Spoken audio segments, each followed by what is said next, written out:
Disclaimer: the views expressed on this episode of Perspective Platoon with Prateek are solely the opinions of the host and the guest. The content of the conversation is not reflective of the institutions or establishments mentioned therein. Take all these opinions with a pinch of salt and a dash of lime if needed.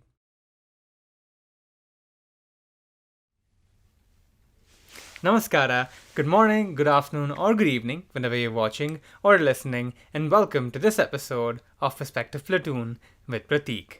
My guest this week is Shivam Patel. Shivam and I met through a few mutual friends, and I found out about his history, which sort of led me to want to bring him on this podcast.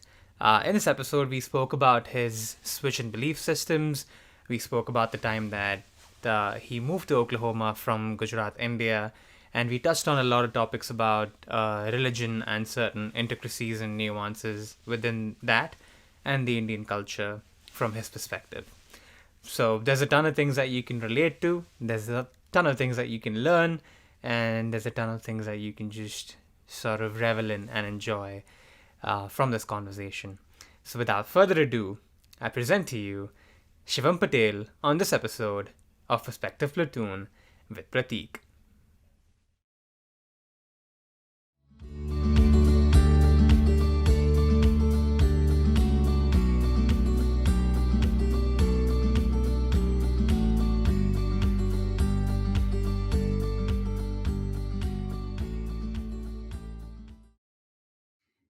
Hey Shivam, how's it going? Good. How are you, man? I'm doing good. I'm doing good. I really appreciate you joining me, and thank you so much for being here. Yeah. So yeah, let the people know who you are. Tell us about what's going on in your life at the moment, some of your future aspirations, your likes, your dislikes, that sort of thing. Okay. Yeah. So, as Prateek said, my name is Shivam Patel. I was born in India. Moved when I was 12 to a small town of Clinton, Oklahoma, from a city of about 2 million to 10,000. Huge culture shock. And right now, I'm currently a college pastor at Vintage Church. I get to hang out with college students, and actually, I'm still in college, and I'll be graduating in May with a degree in organizational leadership and a leadership minor. So that's a little bit about myself. Awesome. Uh, Let us know what some of your likes are, what your dislikes are, and this can be very generic. We've had people talk about people cutting them on lanes on the road, to not liking to do laundry. So, is there anything like that you don't like, or anything that you do like that you find therapeutic in Uh, some way? Yeah, so one thing that I do enjoy a lot, as you can probably tell by my hat, just the outdoors. I love hiking and just doing things outdoors, or I also love hanging out with people. And as for the things maybe that I don't like, are or just maybe even pet peeves, or just when I get blamed for something I didn't do, uh, or I hate doing like chores that are not just. I'm also like very ADHD, so if it takes longer than 15 minutes, I'm out of it. So those Hmm. are a couple things that I don't like, is things that take too much attention and too long. Gotcha. Fair enough. So yeah, I mean, you've beautifully laid out a question for me to ask. So you said you moved to Oklahoma when you were 12. What was that like for a 12-year-old in sort of that culture shock? So yeah, if you don't mind sharing, talk to us about that culture shock and just Yeah, everything unraveling itself. yeah, I mean, it was crazy and weird because, it's like all my life till I was 12 years old, I had known of India, things super crowded streets and people everywhere. And then moving to Oklahoma, I got off the airport, and the airport was really small. There was like no one there. It was weird. And we were driving to my uncle's place, and it just so much land, and I've never seen that much open land before, and I was like, this is weird. And it was at nighttime, so I hadn't really even got to see what it looked like, but it was just, I felt like I was walking in the middle of driving in the middle of a forest. And just, I mean, the culture shock. The first 3 months after I moved, I lived with my family in Chandler, Oklahoma, and so just kind of was slowly getting accustomed to what America was like, and learning the language and all of that. So it was interesting. Mm. And for your 12-year-old self, if you could expand on some of the things that you found interesting, maybe like 3 to 5 things that you liked about moving here, and maybe 3 to 5 things that you didn't like about moving here. Yeah, so let me start off with things maybe I didn't like. Mm-hmm. One of the things that I didn't like was people here in America are not as inviting as you would think. Mm. In a way where it's like if I go to a neighbor's door, I might get Mm-hmm. shot. There's a possibility of that. Not saying that that's every Yeah. person, but it's not as not the same as India. It's people like their privacy here, whereas in Mm. India, you can walk into someone's house in the middle of the day and eat their food, and they wouldn't care. At least that's what it was like for me growing up. I can go to any of my neighbors' house in the middle of the day, and they wouldn't care. Whereas here, you can't do that. You have to knock on Mm. the door, or just people are not as me. They're friendly, just they're very private. That was one Mm. of the things, and one of the things that I did like was just everything was really nice. As in, like, kind of as if, I'm assuming this what a lot of international people think as well. It's like when you move, it's like it's just as if as you watched in movies of Mm. what you expect America to be like, and the roads to just the things to malls to just everything is super maybe bougie, if that's the word. Yeah, yeah, no, totally. Because I think there's some there's some instances where a lot of people might think that the entirety of America looks like your New York or California, or your California for that matter. But Yeah, when they come into Oklahoma, looking at the sort of barren land around them, I think that can throw people off a little. yeah, But other than that, no, I totally agree. Like in terms of size of like a lot of things, America is big, and everything yeah, here is sort of big, be it portion sizes or anything else. Like it's very big on. I feel like a lot of things. yeah. So yeah. Um, Also loved looking at farms where I lived for 3 months, right across from it. There was a guy who had some land, and he was just farming away, and just the uniqueness of it. It's like you don't see that in India much. It's like farm is like completely different from the living area, and so it's kind of cool to see. I mean, I guess it is Oklahoma, so maybe it's different. I don't yeah. know. Have you come to appreciate that sort of closeness to the land, if you will, if that makes sense? What do you mean? Just as in like how close people are in India, and Uh, but in the sense that, like, in India, it's very crowded. There's people yeah, everywhere. But over mhm, here, you sort of have this open space around yeah, you. So, mm, did you ever feel like you were thankful for it? Or, not, I guess, to put it in a better way, yeah. uh, did you sort of find yourself being comfortable around the new environment that you were in? Yeah. It took me a little bit, but eventually I did, and I loved it. I don't know, from looking at it now, I don't know if I would want to go back to India. I'm used to waiting, not waiting in line anywhere, and I've went back to India a few times, and it's just so crowded, and you're waiting in line, and just now I think I'm spoiled by having this much land and not that many people, that Mm. I think it would be hard for me to be around that many. It would make me more impatient. I'm spoiled. Mm. No, yeah, I do agree. Because, yeah, going back home because of the nature of everything, it will take a while for you to be able to get past the line or whatever else it may be. So, yeah, no, that's true. Um, for you, in terms of being a 12-year-old to someone who's now in your 20s, uh, do you see a sort of evolution in the way that you perceive India now in comparison to the way that you perceive it before? And same thing with the place that you live in right now. Do you perceive it differently now than you did when you were younger? I think so, most definitely. I think technology wasn't as prevalent as it is now. And I mean, I don't know what we would do. I mean, even us talking right now, it wouldn't be possible when I was 12 years old. Mm-hmm. And I mean, it could be, but it's only a few had it. And just looking, I think that's one of the biggest things that has happened, and how developed both of the countries have become. Maybe not so America, but India. I think it's catching up slowly to the rest of the world. As when I left India, it wasn't as developed. It was just starting to. Our Yeah. city had just gotten its first mall, and that was like a huge deal. And now there's malls everywhere, and I Mm. mean it's just crazy to think about how much is developing. But I mean, I think it still has the same things that it had before as well, like the city being crowded. And with America, I think there's it's still same in some ways, as in how people interact and stuff. But I would say in America, the technology aspect has gone off the roof. It's like so advanced when it comes to that aspect, and just yeah. Mm. Do you still have a lot of family back home, or have most of them relocated to Oklahoma?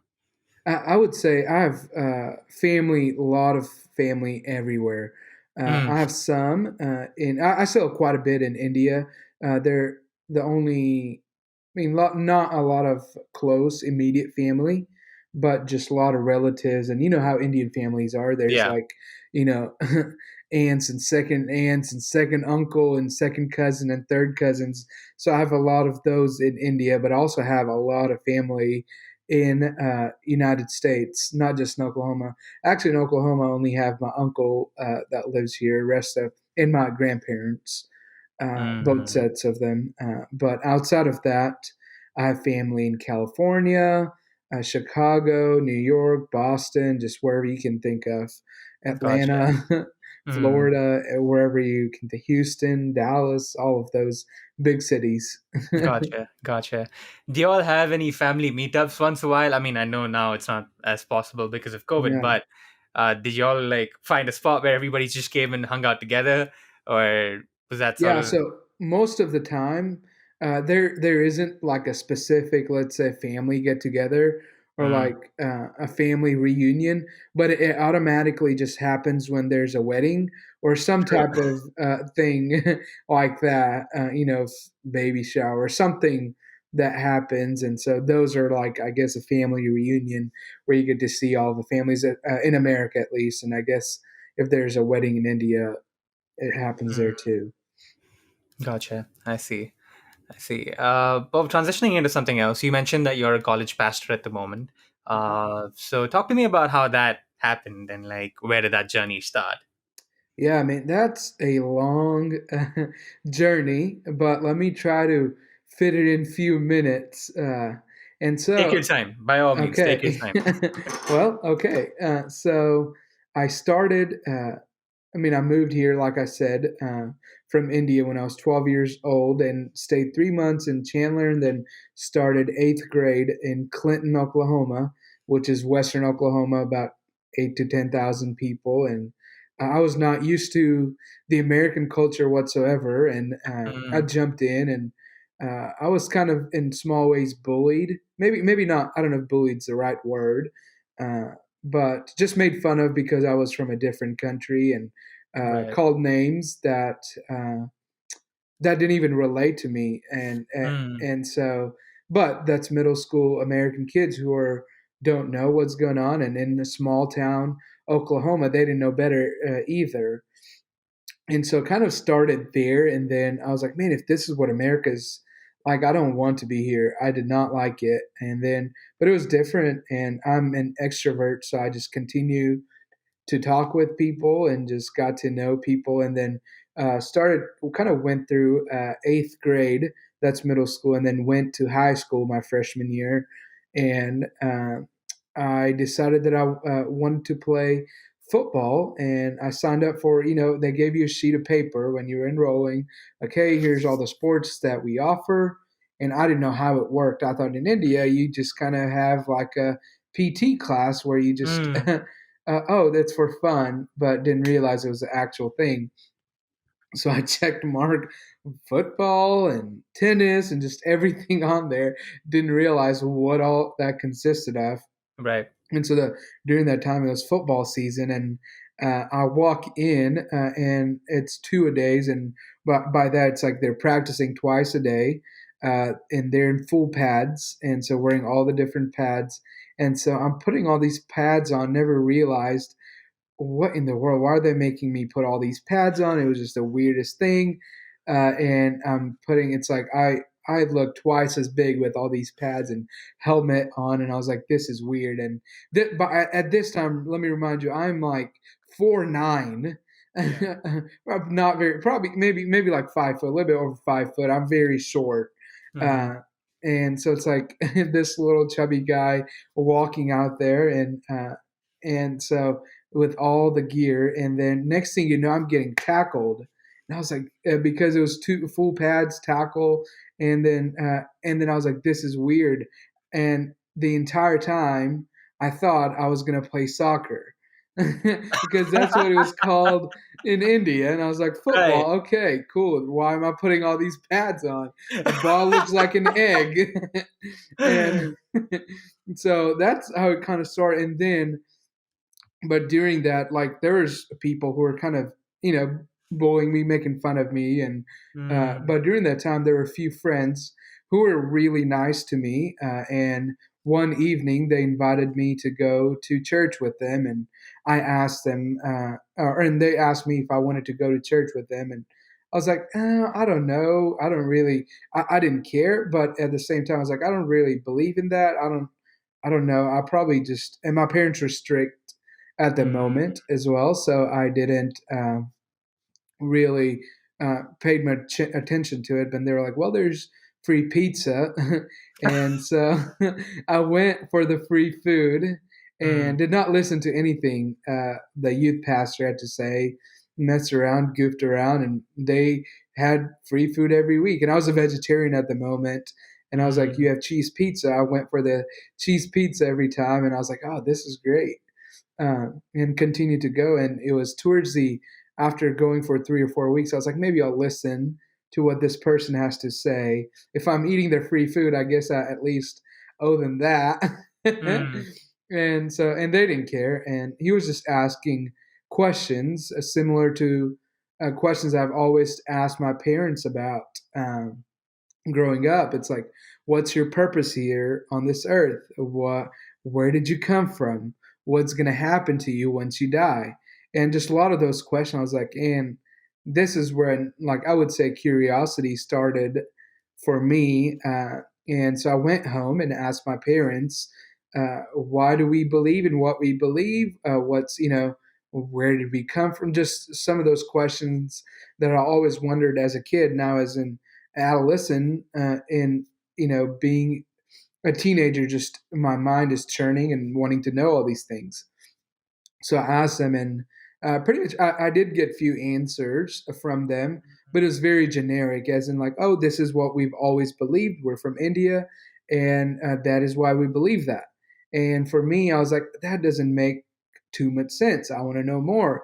Even as a kid, I mean, yes, I followed the Hindu religion. I would sit down in front of the temple at our home and do the little tilak on my head and do all those things, but never knew why I did it. And mm, out of curiosity, I just want to know what all is going on. So, long story short, in the next 3.5 years or so, I researched into all major religions of the world, including Hinduism, and talked to a bunch of, priests, and even my parents grew up, or my mom specifically. My dad wasn't as religious.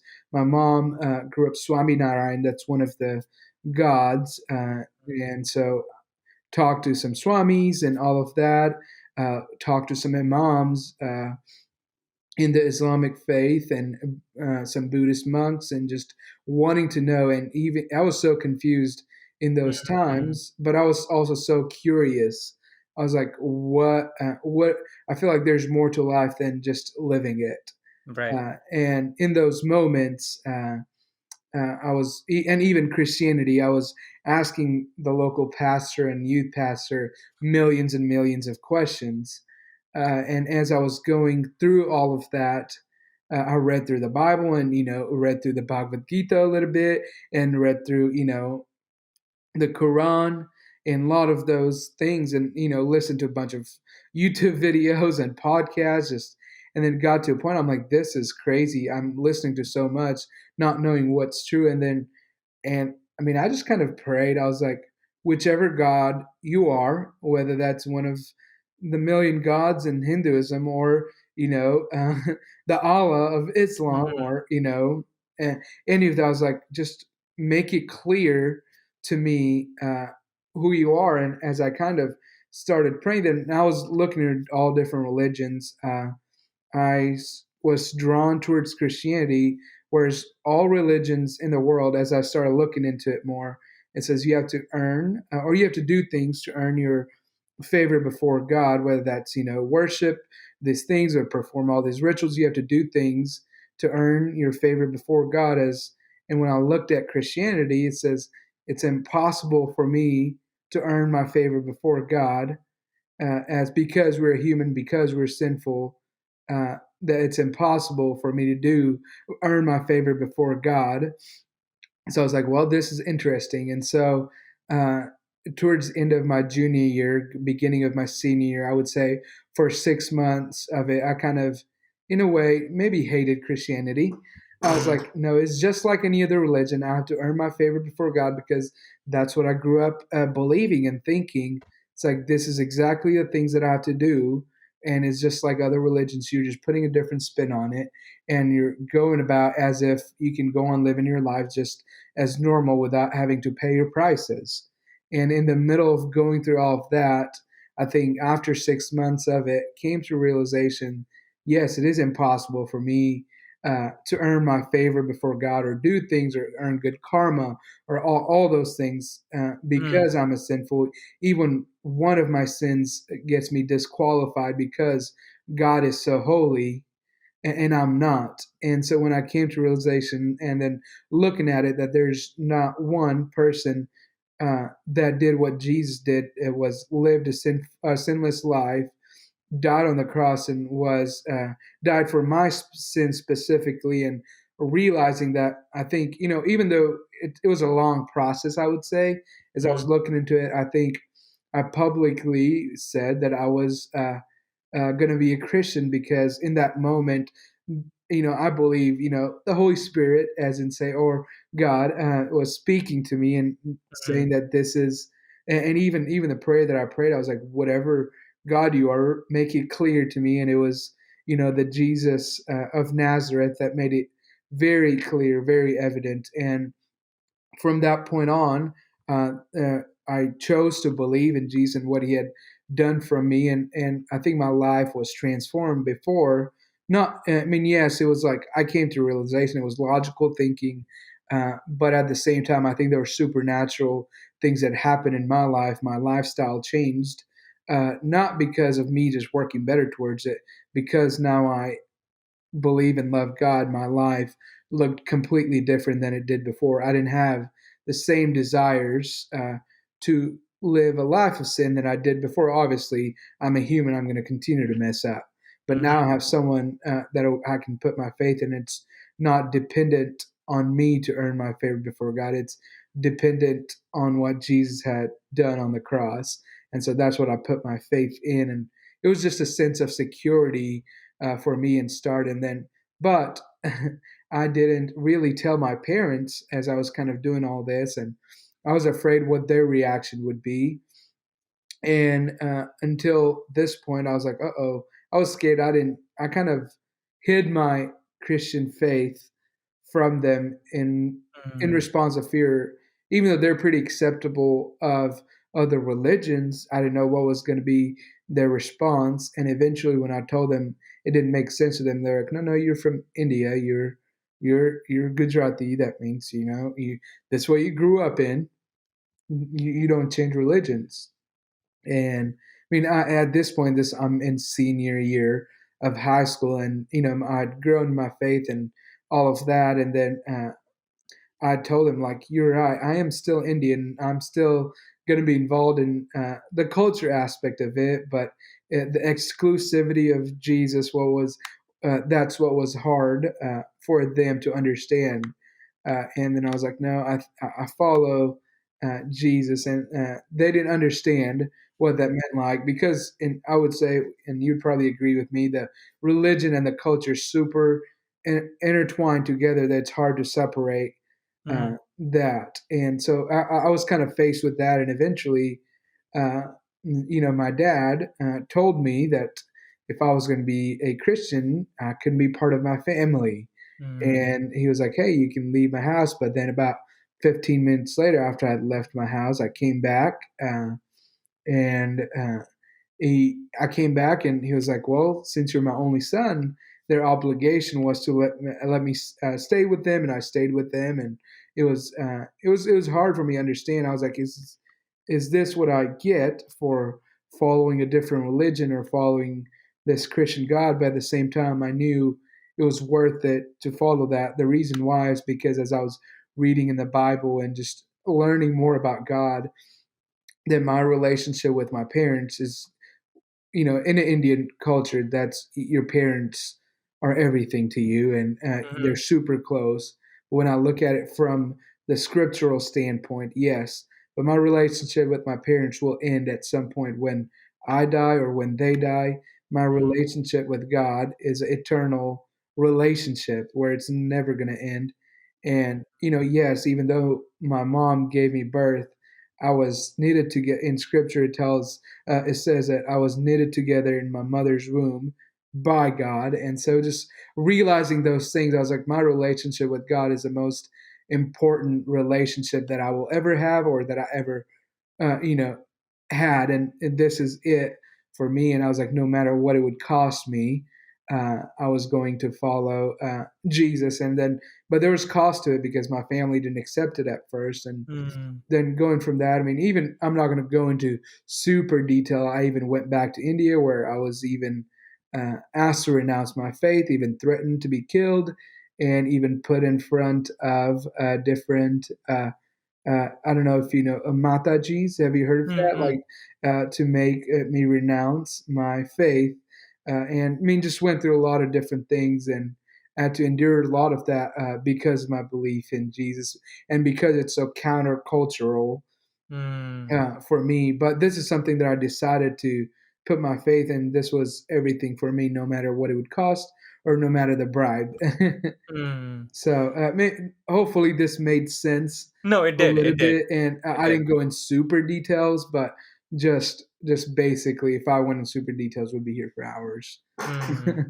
Gotcha. So from then on, you started being a part of pastor groups, I assume, which sort of led you to becoming a pastor. Yes, yes. So yeah, so kind of uh, going through all of this even strengthened my faith even more. And as I started looking at my life, I was like, because this has changed my life so much drastically, I don't see myself doing anything else but but being a pastor, being someone that who is an advocate Mm, for what has happened to me and telling others about it. And so I think uh, it was made very clear to me as I was just praying and all of that, that hey, this is what I need to be doing. And so I decided to pursue that path by I mean the opportunities are opening up left and right, and I decided to take one of those internship and then started doing that, and then was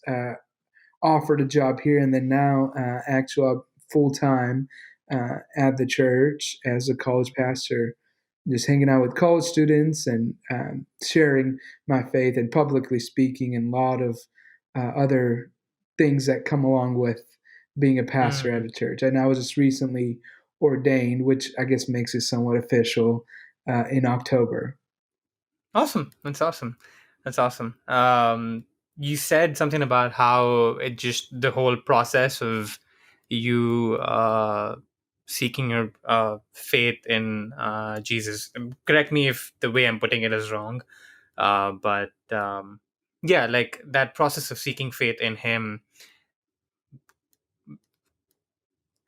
What was the word I was looking for? Uh, uh, sort of strengthened you as a human being. And Yes. based off of what you just said from the occurrences that happened back home, did you Mm. ever, if you don't mind my asking, did you have any of those moments where you were like, why is this happening if I am here seeking you, God, that Mm, I'm having to go through this difficulty? yeah, Why is it this complicated? Why can I not just, be in peace with the fact mm, that yeah, I am seeking you and that this is what I want yeah. to do?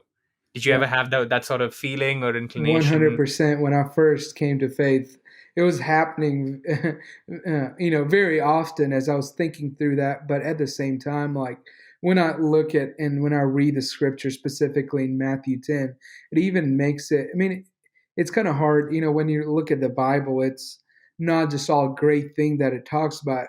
It also talks about the cost that you're gonna pay Mm, if you're gonna end up following Jesus. In Matthew 10, it says, if you come to me, you're going to have to deny everything in this world, and that's including, and it even talks about how a father against his son, and a mother, or, and daughter against her mother, and some of that's like where it would almost seem as if you hate your family.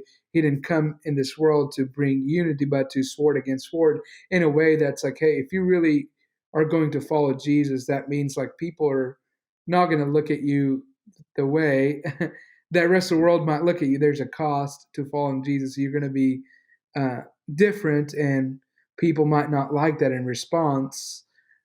Things might happen, but at the end of the day, it's going to be so worth it because our life on this earth is so short that our life on this earth matters so much that if we endure in this life, the glory that we're going to get in the afterlife, it's going to be so much more worth it. mm. And it's never like in this on this earth, it's never will be it will never be easy to follow Jesus. It's kind of even, that's what the kind of the Bible says. Right, right. And if you were to draw a parallel to like life in general, like if you were to take something up, you would have challenges on that path, Yeah. and people might not believe you or not believe the fact that you seek happiness in that path, but you Hmm. still have to sort of persevere if that's what you want, and sort Exactly. of deal with the consequences that come with Yeah. it. So And no, here, totally. here's something that I want to add. It just, for me, this was a purpose that I found, and no matter what it took, I was willing to follow my purpose, God given Mm, purpose that was for me. And if I mean, even an encouragement to people who might not be followers of Christ is like find a purpose in life that's worth dying for. It's mm, like if you're not willing to die for the purpose, then is the purpose of your life worth it? mm. Interesting. Uh, have quite a few questions popping up. Yeah, We'll first hit the phase of you seeking faith in Jesus. Is that the right way to put it, or correct me yeah, if I'm that's saying this great. wrong? Yes, Okay. no. Yeah. So in that journey, you mentioned some hardships you had with your family. Hmm. Is your family, if you don't mind my asking, is your family more accepting of it now?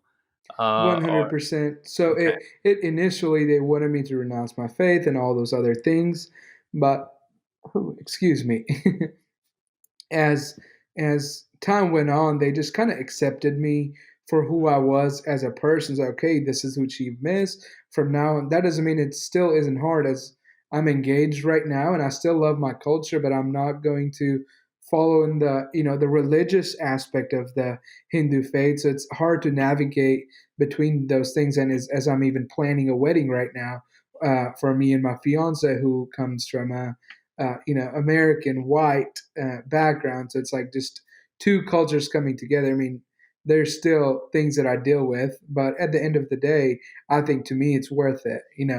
Mm. Well, Yeah. congratulations to you on firstly Thank on you. being engaged. Yeah.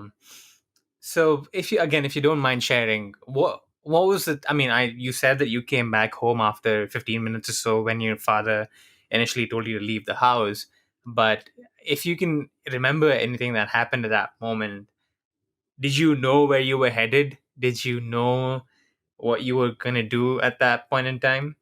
Man, I had no idea. And when he said get out, I left and I was like, I don't know where I'm going. I was just walking and I don't know what I would have done if he wouldn't have called me back. Maybe Right. tried to call one of my friends or the church that I kind of was going to, and but thankfully, he called me back, and so yeah, I had no idea. Gotcha. Gotcha. Because I think, well, at least, I guess it depends from person to person, but, I think sometimes when that happens, people can become a little resistant from going back to the place that just kicked you out of there. Hmm. So, did you have that sort of passing thought? Oh, he just kicked me out. Why should I go back? Did that ever happen to you?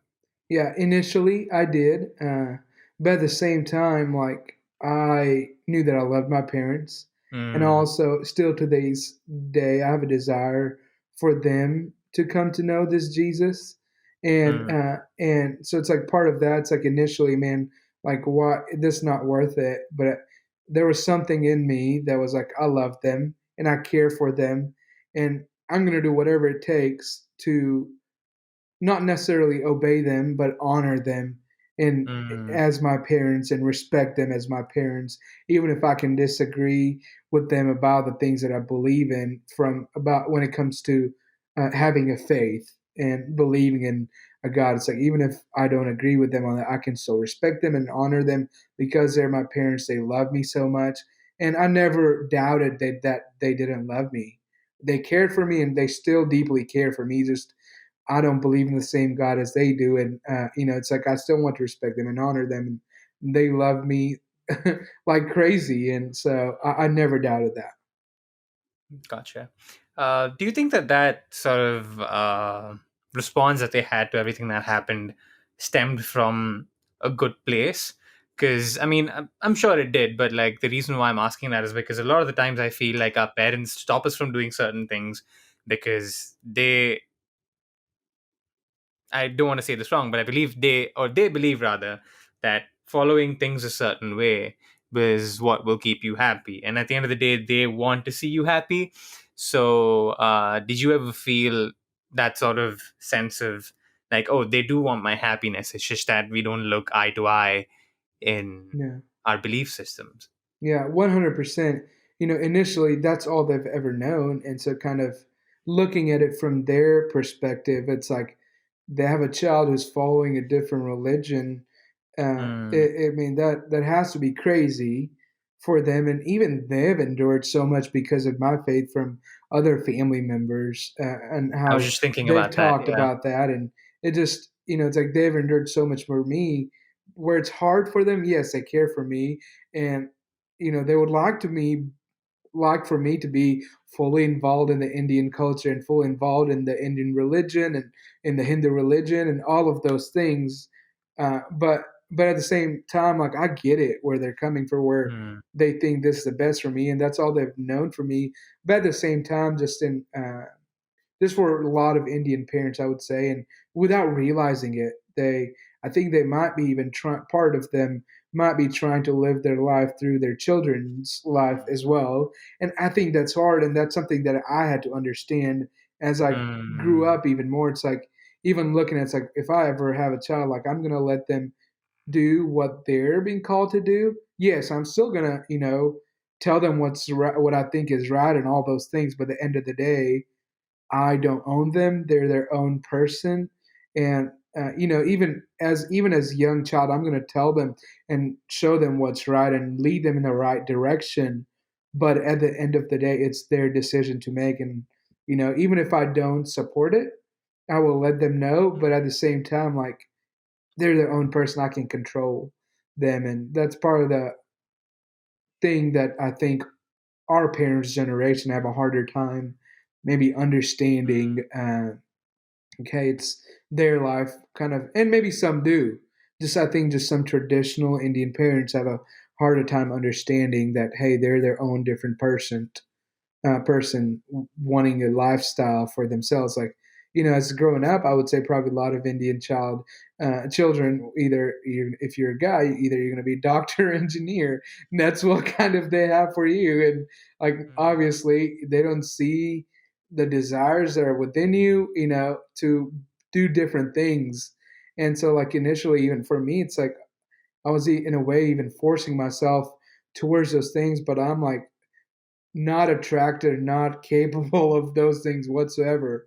And even if I weren't to be in as a pastor right now, even if I wasn't to do that in a religious form, I still think I would be doing something with people, whether that's sales or HR or something like that, where I'm around people. I don't think I was built to be a doctor because of my personality and all those things. Mm. It takes so much, focus and concentration, which I don't have. I can barely focus on things for 10 minutes. Gotcha. Um, Before I ask something more about the sort of Indian parenting situation, I want to ask. I mean, I'm sure based off of what you told me, I don't think any of it was forceful rather. But a lot of the times, I think, and maybe this is the unfortunate part about slightly more conservative cultures. Whenever there is a switch in faith, it is believed that you were forced to go that way, or you were brainwashed to do that thing, um, and so on and so forth. So did you ever have that sort of question or that sort of I don't know, scenario thrown at you where people around you were like, oh, this is happening because, somebody brainwashed you, or this is happening Yeah, because X, Y, and Z? And if so, how did your faith help you get through that? And secondly, how did you have to sort of make your case in the sense of saying that, no, none of this was forceful. This is just, me being led in this direction. yeah. No, absolutely. There was even a time when it's like, hey, they thought I was part of a cult or something. Mm, I mean, I was like, no, I'm not. And they're like, where are you learning all these things that you're learning from? Who are you following? And I was like, I'm following Jesus and I'm reading this Bible. And they thought, in an Indian culture, it's like you might be following some person who's getting you into this cult. And that's what my parents and other people wonder. It's like, okay, who is this following me to get him away from this person or whatever that is? But it's like, no, this is something that I'm choosing to do and that I've even, researched into and looked into. And it's not a decision that I've taken lightly, and I'm not being brainwashed. This is something that I've been kind of led towards as I've done this research and looked into different religions. And at the end of it, this is the conclusion that I've kind of came to. And so, yeah, most definitely, I've had times where they even took away my Bibles because it's like, and uh, they're like, "What are you? It's like, what are you learning? Why are you acting this way?" It's like they thought I was part of a cult, and so mm. Right, because for you, it was more of a process of self discovery through exploring and sort of experimenting with different things. Because, like you said, you read the Bible, you read the Quran, you read the Bhagavad Gita, but then this is what sort of stuck with you hmm and sort of kept you on that path. So, this is just to sort of pivot on that idea. Have you heard of what's the name?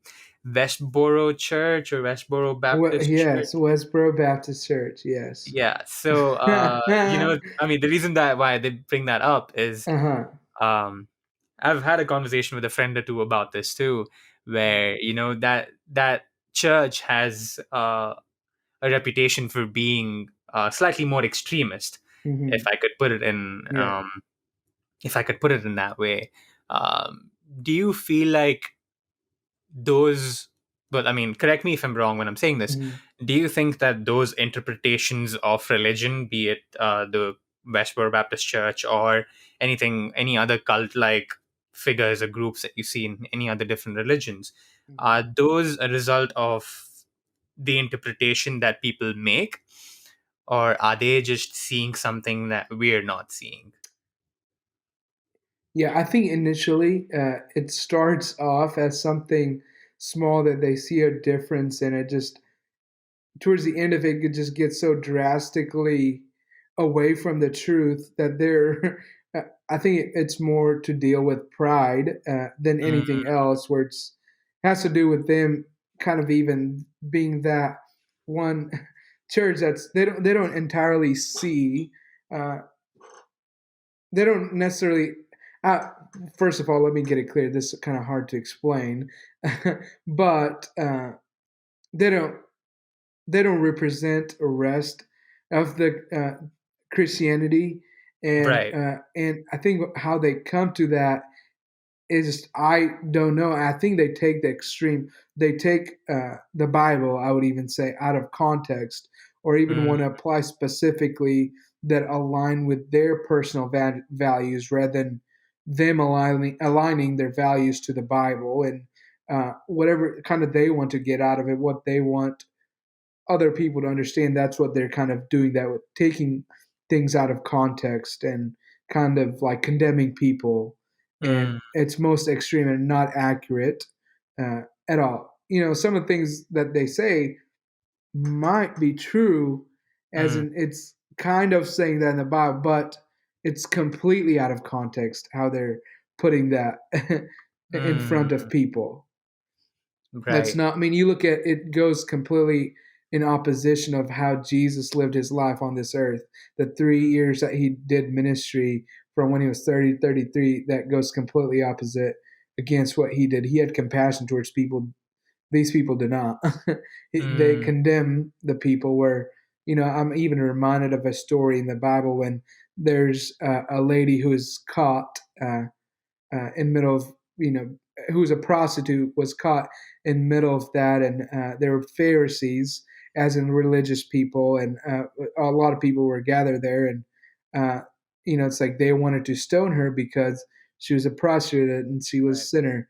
And then Jesus said, it's like, for one of you who doesn't have a sin, that be the first one to throw a stone. And they all dropped their stone because they were all sinful and walked away. Mm, And Jesus says to that lady, hey, just like those people have thrown their stone down, even though he'd be the only person who could throw a stone at her. And he said, I'm not going to do that. I'll forgive you and go on and sin no more. Live a lifestyle that's going to look different, and I'm going to forgive you. And I would say that's Christianity in a nutshell. Rather than condemning people, it's about forgiving and loving and having mm, compassion. mm. Interesting. The reason that I brought up that conversation, like I said, was from conversations I've had with a friend or two, and I don't know if you've heard of this podcast. Have you heard of the Joe Rogan Experience? A little bit, yes. Isn't it a Yeah. political, pretty conservative? No, maybe I'm No, thinking of the wrong person. yeah, no. The Joe Rogan is he's also this MMA commentator on the UFC, and he has his own Okay, podcast. gotcha. Never mind. Where I'm confusing someone else. yeah, and he had a guest on who was part of the Westboro Baptist Church. I think if I'm not, I hope I'm getting her name right. It's Megan Phelps Roper or Megan Roper Phelps, one of those two. And yeah, she talks about her experience of being within the church because I think her grandfather was the one that started that church. So she spoke about her entire experience over there and how Twitter, of all places, sort of helped her come out of it because I think she met her current husband on Mm, Twitter and mm, he sort of helped her see the realities of that sort of extremist way of living. yeah, But yeah, I will link that episode below for of that Joe Rogan podcast or the Joe Rogan experience for anybody who's interested. But yeah. yeah, I was just curious to know because I personally do believe, like you, that it's just unfortunately a lot of things like Mm, pride or sort of things being taken out of context or things being interpreted the way that they see best fit that sort yeah. of lead to these things happening, be it the belief that there's extremist Islamist groups that are Hmm. churning out terrorists or Yeah, et cetera, et cetera, et cetera. yeah. Not every Islamic or not every person who believes in Islam is bad, or not every person who believes in Hinduism is bad. It's just that unfortunately there's some bad faith actors that Mm, you know tarnish the reputation for everybody. yeah, But that's just a personal belief. yeah. Do you feel the same way too in terms of the way that things happen around the world at this moment? I mean, I would say so. I think at the core of it, I mean, like kind of going back to it, uh, I think obviously, I think every person has sin, and Hmm. obviously, I don't think even in looking at it from what I believe in Yeah. that fact comes from what the Bible's like. Not one person's good, Right. but at the same time, there is like a generic goodness in people. They have a desire to be good person. No one's just unless they're extremist and they've kind of not, maybe brainwashed. I don't know the correct term for that is, but like where they're so out of line. It's like outside of those few, I would say most people have a general perspective of being good and wanting to be Mm, good and do good things in the world. But at the bottom of that, I think the problem has to deal with sin of personal belief. It just not one person's good, and even in the smallest of ways, even me tends to have evil thoughts that I have to take mm, captive and take them to God. And it's like, where are these coming from? And they might not be as extreme as trying to kill people or mm. condemn people, but even small things. And so I think it's a more than anything a sin problem above anything. But at the same time, I think there is like this mutual uh, place where people are desiring and wanting to be good. Right. Mm. Yeah, for sure. For sure. Um, Another thing, this is probably going to shoot off into sort of brainwashing, but maybe not, or that sort of idea. Yeah, You mentioned how, you were, and I apologize if I'm putting this bluntly, but no, I'm just sort of trying to look at it as yeah. a question that I can ask. That did you ever feel like people around you, or be it family, friends, or relatives, sort of uh, tag you for doing or tag you for choosing Christianity because of the sort of challenges you had, like in being bullied or so on and so forth? Did you ever have to face that problem? You're saying from my family's side, like, is Family it, or friends or relatives, yeah, anybody? Because you because I mentioned chose that to you were follow. bullied. Yeah, Yeah. most definitely the one of the first times I went to a wedding after I'd came to faith and after it was a public knowledge type of thing. Like people, I mean, I wouldn't necessarily say they were like, being, I wouldn't necessarily say they were bullying me, Mm, but the very first time they were treating me a little bit different, looking at me differently, and even some of the older family members, they were like, "What you're doing is wrong," and just trying to mm, convince me the other way, like, "Hey, you need to get out of it. You're hurting your parents," and just more than anything, it was that. And so I wouldn't necessarily say being bullied, just mm. kind of saying what you're doing is not right and you're hurting people and you need to stop doing what you're doing and come back to your sense and just be like, just follow and just be like all the other people. Don't, why are you doing this type of thing. Gotcha. Gotcha. I see. Speaking of, But oh, go ahead. Oh no, I was just gonna say, from friends' perspective, a lot of my friends were American because I lived in Clinton in America. It was, I mean, in India there was a little bit of response, but I wasn't as close to them. I did have a different. I would have to say no to things that, I mean, people who are partying all the time or doing drugs and things like that. Obviously, some of those friends I was friends with before, but after that, yes, I was still friends with them, and yes, I communicated with them, but they weren't my core group of people, and that had to change because my lifestyle changed. Right. And so Right. at first, it was hard. They did give me hard times, like, "Why are you not, hanging out with us or doing things that we're doing?" But Mm, so fair. Fair. Going back to something that we mentioned earlier about our parents sort of trying to vicariously live their dreams through us, or at least that's sort of like the perception that we have with Indian culture and how Indian parents sort of bring their kids up. Um, for you, as now being a future parent, because you brought that thought up, you want to be able to lead your children or child in the right path, but at the same time, you want them to be able to experience things for themselves. How important do you think it is for us as younger people to sort of understand that, okay, while our parents are of a different generation, they believe that they had to force fit us into a certain path to be successful, if you will. But that's not the case, and that we shouldn't be doing that, and that we should let them experience things for what they are. How important do you think that is for us to sort of understand as future parents, if you will? Yeah, I would say it's very important for as future parents as we look for that. That it's because like if we end up forcing our children to do what we want them to do, the relationship that we're going to have with them is not going to be the same. Where there's going to be this, it's like oh, they're telling me what to do.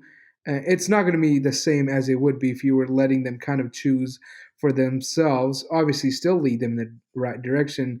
We're not going to obviously have rules and not let them do drugs and Yeah. stuff like that. That's going to end up hurting them. But at the same time, like letting them make their own decisions wherever that leads them, and even seeing their consequences where what happens if they were to do something that's we told them not to do, or but as for life decision, I think it's super important, like when career choice or things of that manner. It's like they have a brain of their own. God has given them a brain of their own to decide what they need to do and what they're being led to do. And it's like it in a way, even it's like, why would you force like a pen Mm, to be an eraser? Like that's not its yeah. purpose here on this earth. It's like whatever that God has put a desire in their heart, whatever purpose that they have in life, let them do what they're good at and what they're going to do, rather than force them and mold them into something that they're not meant to do. Like sure, eventually, like if you make it do certain things, but they're not living their full life if you just kind of force them to do a certain thing that they're not built to do. Like sure, if I really wanted to, I could be a doctor. Mm. If I try after like 20 years of failing classes, maybe I could finally get around to being a doctor. But like, am I really living my life to the fullest if I have no desire to do it and I'm going to hate it after 20 years of failing it, continue to do that? It's like, what's the point of that? You know? Right. Yeah. Yeah. Yeah. No, and what I just said is not sort of like me throwing shade on all Indian parents, because No. not everybody is like that. And I'm sure Yes. that a lot of us are lucky in a lot of ways. It's just that and when you were talking about that, it just reminded me of this movie. Have you heard of the movie Dangal? Um, Yes, I have. I've not watched it, but I've heard of it. right. Is that So Amir Khan? yes, it is. Yes, it Yeah. is. So yeah, in that is basically like sort of him wanting to have a son to. Well, I'm not going to spoil it too much, but basically he tries to vicariously live his dreams through his children. Um, well, that's a more heartwarming story at the end, but it sort of shows you, I guess, or it maybe helps you put into Yeah. perspective the fact that there are certain parts of society or certain Mm. parts of like parents that want their children to sort of live their dreams, and that Yeah. is live their own dreams that they had for Mm. themselves. So Yeah. yeah, Is that the but movie? Is that the movie where her daughter's like wrestling? Okay, I've yes. seen that one then. Yes, Never yes, mind. yes. Yeah. Yeah. That's the one. Yeah. Yes, Yeah. but it's a really nice movie. For those of you interested, you could definitely check Yeah. it out. But yeah, it was just I was just thinking of that because that's sort of like a pop culture reference, if you will, Yeah. to sort of like the cultural what's the word I'm looking for? The sort of cultural bug that we have Yeah. as Yeah. Indians. Yeah. But yeah, it's just fascinating how as you evolve and as you understand those thought processes change. So before we head on to like the latter stages of the podcast, Mm-hmm. for you personally, because you were someone who was initially a practicing Hindu, but Yeah. now you've become a man of Christian faith, how important is it for people in general to be able to keep an open mind towards things? I think it's extremely important just because like looking at either family members or people around me, like because like you get caught up, and even for me, like I still fall into this trap all the time. It's so important to have an open mind and see the things around you, because you never know what more there is to life unless you're willing to explore that. In your little bubble, that's not the entire world. That's just your life. You have to be Right. willing to see what's outside of your little bubble and see what it may have to offer to you. And sure, you have your beliefs that you hold strong to, but at the same time be open to the things that are going to change you for the better. Whether it's like, even for those, it's like, I would say I would probably never go outside of being a Christian. I've given up my faith, but at the same time, there's so much more to life that I don't know yet, that I'm open to. That if I wasn't open to that, I would just be kind of in my own little bubble, not really experiencing much. It's like I would tell every single person, if they've not been outside of the country, to go to a different country, explore a different culture, see what's good about it, see what's bad about it, and then your eyes will be open, and you would probably want to do it more. And I think that's one practical thing that you can do to be more open minded, is just go with few people to a completely different culture that's going to open your mind. And then I think that's a one practical thing that everyone can should do if they have the opportunity to do, and it will open their mind quite a bit to things in the world. Yeah, because if you don't mind my saying this, I believe, like from what I can tell, it was you keeping an open mind and you being experimental that sort of led you to be where you are today.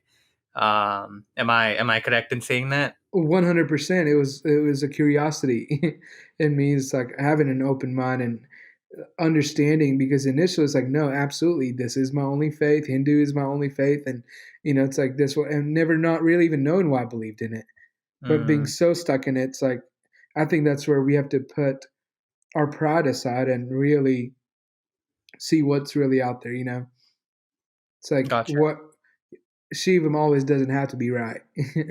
Mm, fair. You brought up an interesting point there again, which I want to sort of hit on. Um, you said we need to know why we're believing in the things that we're believing in. Hmm. How important is that? Not just from a standpoint of religion or faith or belief systems, Yeah. but just from a general standpoint of Yeah. culture or Yeah. everyday life. I think it's super important because it grounds you, if that makes sense. It just, if you know who you are, and if you know your boundaries and your limits, and if you it makes you more confident. It makes you more confident. Hey, this is who I am. This is what I believe, and that's what grounds you. And then you can kind of go on exploring, because there's a line between being open and still being grounded in what you believe. Mm, And so I think that is necessarily so important, because if you're not, then you're going to be swayed by the wind left and right. Like if a storm comes, then you're going to be on the other side blown away if you're not grounded in what you believe. And I think it's extremely important. Without being grounded, you're just uh, a boat without an anchor. You're just going to be going wherever the wind is blowing you. mm, fair, fair. Uh, I have this other question that sort of popped up based off of what you said earlier about having a purpose and pursuing something that you would be willing to die for. Hmm. Um, Again, how, I mean, you might have answered this question already when we were talking about it earlier, but why is it important for us to seek a purpose that is worth dying for? Or do you think that it's necessary to seek a purpose worth dying for? Yeah. Well, I would say life is just not limited to us. Mm, Even from a personal belief, like I'm just a sojourner here on this earth. Our life here is on this short. Our life here on this earth is short. It's the things that we do on this earth that matters. I'm going to be here today and gone tomorrow, but how have I lived my life and left an impact that's bigger than me? It's like, in a few years, people are not going to remember, after I'm passed away, people are not going to remember who Shivam Patel was.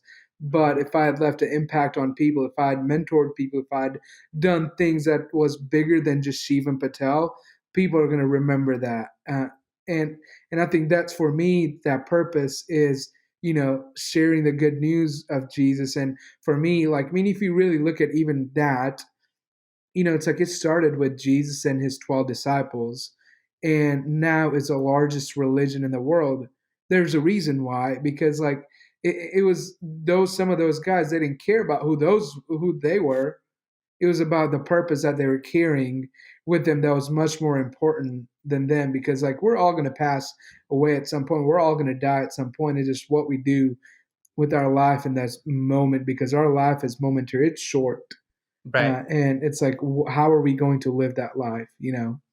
And that matters the most, because it's more than just me and you. It's more.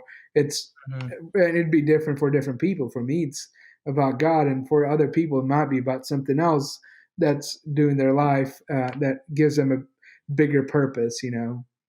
Mm. Yeah. No, true. Very true. Um, you mentioned something else about how it's very well, not. Well, you mentioned something about how people will forget our existence after we are gone, but you want to be able to create a mark to where people do remember you. So before we transition into that word association game I was talking to you about, Yeah. um, how do you want to be remembered? Man, that's a tough question. I think I would say I would want to be remembered as a person who lived his life to the fullest, or gave all that he have for the sake of the gospel, for the sake of my purpose in Jesus. And no matter what it would cost him, he gave it all that he had, living pretty much like I was saying earlier. Even I want to be remembered as someone who lived a life to the fullest for the purpose that he fully believed in. And Mm, it's like I wouldn't even care if I was martyred for my faith, in a way, just because I believe in it so much and I care for it so much. And but if they were to remember me, it'd be a man of faith who loved God and lived out His purpose. And I think that's probably what I would want to be remembered mm. as. That's beautiful. That's beautiful. Well, yeah, I mean, I appreciate you going into depth and sort of answering all these random questions I had. Yeah. Uh, But yeah, we're gonna head into the segment that I like to call Bish Bash Bosh, which is basically a word association game where I give you 5 words and you have to respond to each of those words in 3 different words or 3 different phrases. These words are sort of consistent with every guest I have on the podcast, and they're sort of the principle behind me starting the podcast, which is why I ask the same words to each and every guest to sort of Okay. see how we respond to them differently or similarly. So, for example, if I was to give you the word faith, what are the 3 things that pop up into your mind? That sort of thing. Does that make Gotcha. sense? Oh, like just three things that would pop up if I gotcha. Yeah, it could be Gotcha. words or it could be Could phrases. Yeah. Okay. Man, I'm gonna have to be quick with No it. worries. You could take a few seconds to think about it. No worries. No worries at all. Yeah. So This the is first, fun. yeah, well, yeah, I appreciate you saying that. The first word is differences. What comes to your mind when I say the word differences? People, Hmm. uh, personalities, and maybe faith, since that's something that we're talking about. Yeah, yeah, yeah. Cool. The next word is nuance. What comes to your mind when I say the word nuance? Hmm. I don't know. What does nuance mean? Nuance is more like there being middle ground, there being gray in the black and white that we see. Because a lot of the times it's just like 2 sides of the coin, but then there's more to what we see, sort of thing. That's what nuance means. Hmm.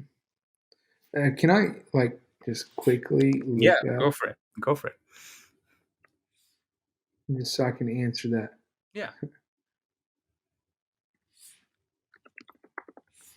Um, Subtle distinction.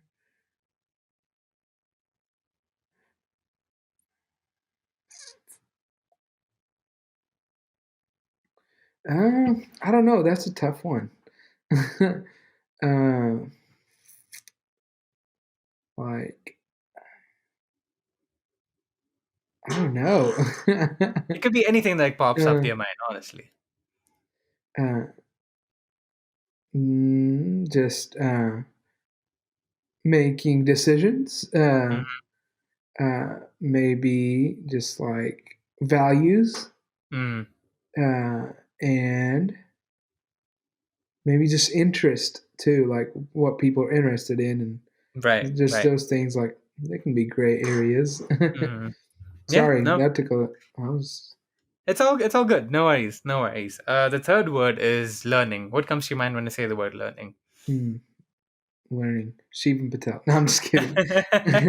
When I think of learning, I don't know, words, not sentences. uh, Knowledge, Hmm. curious or curiosity, either one, and like child or even like a childlike faith type of thing. Like always Mm, wanting to learn, just mm, never stop learning type of thing. Yeah. gotcha. That's awesome. The fourth word is empathy. What comes to your mind when I say the word empathy? Empathy. Uh, I would say Jesus. He was super empathetic and sympathetic, and caring, Mm, and intentional. mm. I like that. Wow, that's beautiful. And the last word for this segment is similarities. What comes to your mind when I say the word similarities? Culture, Mm-hmm. uh, humans. Mm, We're all humans at the end of the day. We're all similar. mm-hmm. And man, trying to think similarities and uh, culture, humans, and Could be anything if there's I a don't word know. I'm calling out to thinking you too in your deep. head. I'm thinking too deep. I don't know. Food, man. Food, yeah. We all need to eat food to that survive. that's right. I'm thinking of food. Fair enough. Fair enough. I'll take that. Well, thank you so much for Yes. playing along this round. We just have two more questions. Well, the last one is Okay. not necessarily a Yeah. question, but the penultimate question. Um, in the world of differences that we live in, how do you relate to people? In the world of differences that we live in, how do I relate to Mm, people? I think communicating, just the ability to conversate with people, even from a different. I think just the ability to have a conversation with people, despite the differences.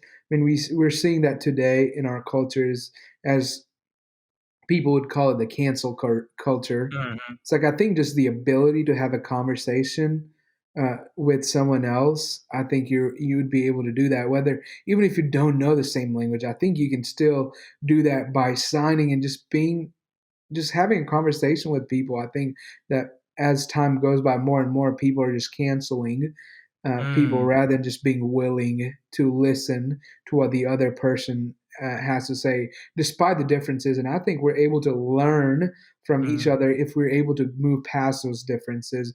If that doesn't become the primary issues, we're able to learn from those people that we would have never learned.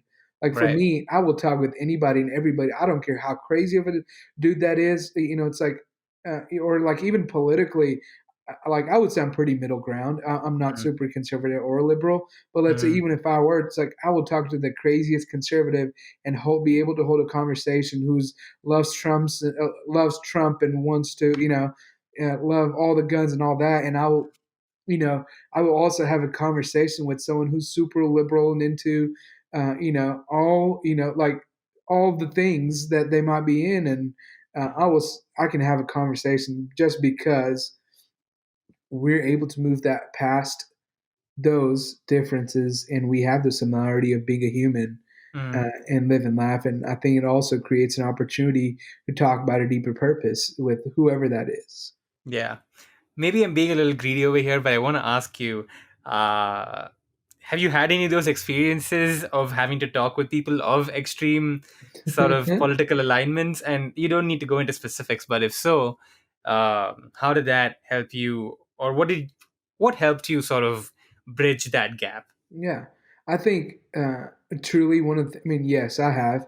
I've had a conversation with uh, someone who was like a diehard Trump supporter, Mm, and it's like for me, it was just me just being willing to listen to the mm, guy.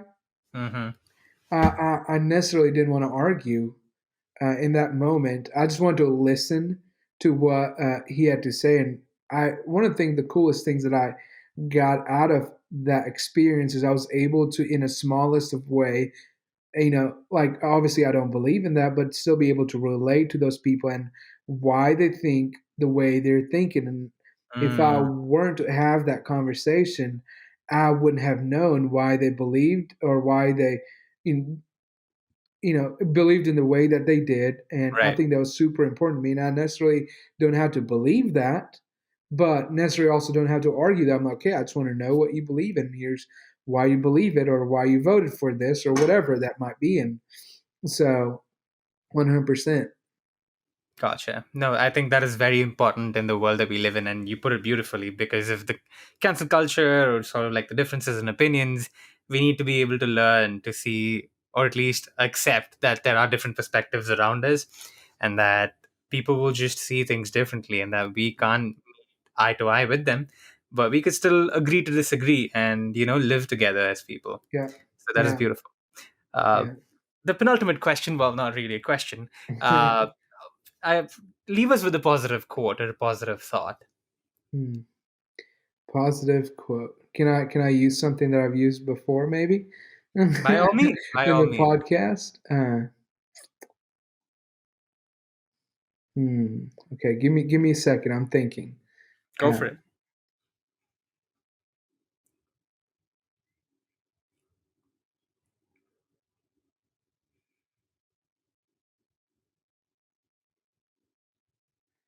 okay, maybe here it is. Let me try. Find a purpose worth living for, and find a purpose worth dying for. Maybe Mm. I don't know if that cuts it or not, but Would you like to expand on that a little more? I mean, I like how you put it, but if you could expand on that a little more. yeah, I think we were just kind of talking about a little bit about it earlier. But even finding a purpose in life that you can live for, as in that's what you see yourself doing. You don't want to be even practically thinking like you even in the things that you're doing, like if you're a doctor and if you don't find your purpose in that you're doing that, are you really living life? Mm. And then uh, that's what the find a purpose living for, that's gonna give you purpose in life. And then from the other end, so find a purpose dying for, that comes from the passion side, is to find a purpose in life that you're so passionate about it that you're going to be willing to die for it, if that's what it came down to, something that's deeper than yourself.